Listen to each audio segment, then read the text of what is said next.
You want to look at what's evidence-based. Right. What really works. We know, and I think Judge Jordan hit it on the head, and I'm sure there's going to be somebody who calls and says, well, then why don't you do it different, Fields? Well, look, sometimes jail motivates a person to do things on a probation differently. Sometimes probation motivates a person to do, it depends on the person in front of you. And you have to take each case individually. You can't make a blanket rule that I'm never going to do this or I'm never going to do that, because if you do, you're never going to do your job right. Right? That's the only never that's assured, is that you can't commit to ever, always, or never doing anything. If I'm in trouble, right, I want a true believer. I want the guy who is raging at the machine. I want Rob Fickman, right? Yeah, I mean, exactly. And if my family is hurt, I want a true believer. Yeah. Right? I want Rob Frere. Yeah. I mean, you know, so there are those two extremes, both named Rob. Yeah. But Imagine that. I know. Who could have thunk? But these are guys who put their heart into it. They do. You know, I'm not trying to endorse anybody. I'm just saying that they put their whole heart into what they do. I expect that to come to me, right, as a judge. I expect you to come at me full blast. And I expect the state to come at me full blast.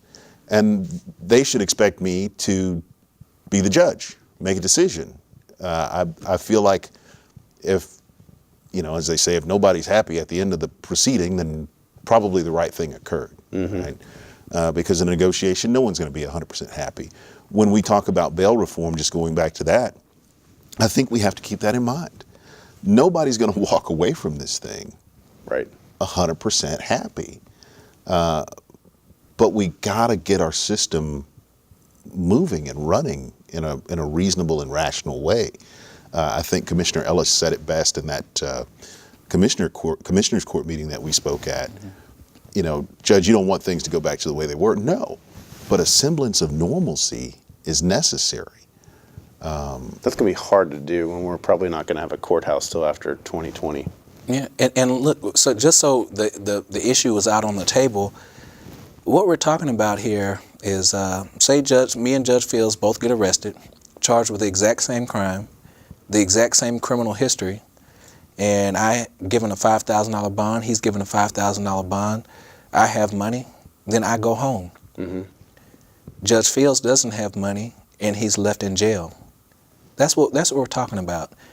And when people say it's a safety issue, but wait a minute, me and Judge Fields are the exact same, but I just have $500. And if you listen at the arguments of some, they will basically say to you, not like this, but they'll say to you, if you have money, you're safe. But if you don't have money, you're not. And then people will talk about, well, if they're on bail, then a bond company will supervise them. I get orders from bonding companies all the time. This person is not a request. This person is not following the rules. I want to surrender his bond. I'm like, what? I thought you guys were supposed to be making sure that we're all safe, you know? And so when I go out and I talk about the issue, I said, everybody's kids should be treated just like Darrell Jordan's kids. If my kids get in trouble, I have the money to get them out. And your kids should be able to come home too if you don't have the money. You can take two kids who go to Walmart, say they're students at U of H, one gives the other one a ride, one goes in and goes to the left, the other one goes to the right, they walk out together, and before they can get out, they get arrested for shoplifting. Now, the only time they were together is when they walked in and when they walked out. So the innocent one says, when he gets to the jail, hey, I didn't do it. And then the lawyer says, what? Okay, well, we have to request the tape, but that may take a month or two. He's like, I have exams. So he has to make a choice. Either he's going to plead guilty, take time served, or take a deferred. Now, the other guy who's guilty, he gets bonded out. He goes back to school, takes his exams, gets 3 letters together, character letters, brings a copy of his transcript. He gets in a pretrial diversion. His case gets dismissed. Right. Yeah. And he was the guilty one. And you know, and you hope that doesn't happen, but you know it does, right? So let's not kid one another. And I think we also have to take into account that your $5,000 may be my $500. Right. And my $500 may be to him $50. Exactly. And that's the piece that I think has to be understood when we're talking about what should be prioritized. There are certain constitutional protections that bail requires that should certainly be prioritized. We want to make sure that we can get people back into court. There's also the state provision that we want to ensure public safety. Of the two, one is a state provision, one is a constitutional requirement, right? Bail to secure attendance. Mm-hmm. We have to prioritize the 8th and 14th Amendments over the state requirements because that's what the law calls for. Yeah. And we have to follow the law. If things get out of kilter and we start to prioritize the state requirement of public safety over the constitutional requirement to not have excessive bail, things can get out of whack.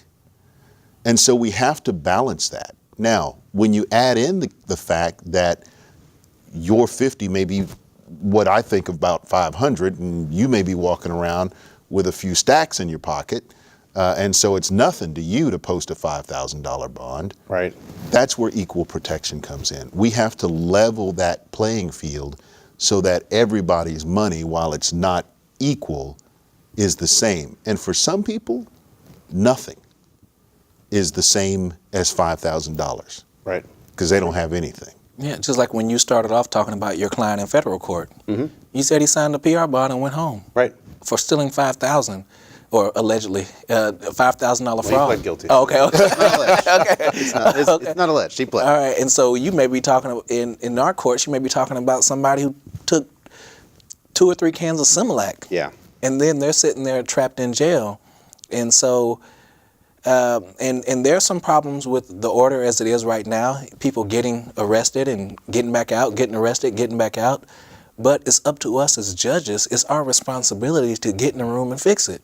And right now, that's what Judge Fields and I, in meeting with the DA, the sheriff, the plaintiffs, but all of us should be there working. 16 heads are better than 2. And so if we could all get in the room and have that focus and say, hey, look, I know we have different opinions, but let's focus on what's best for the citizens of Harris County.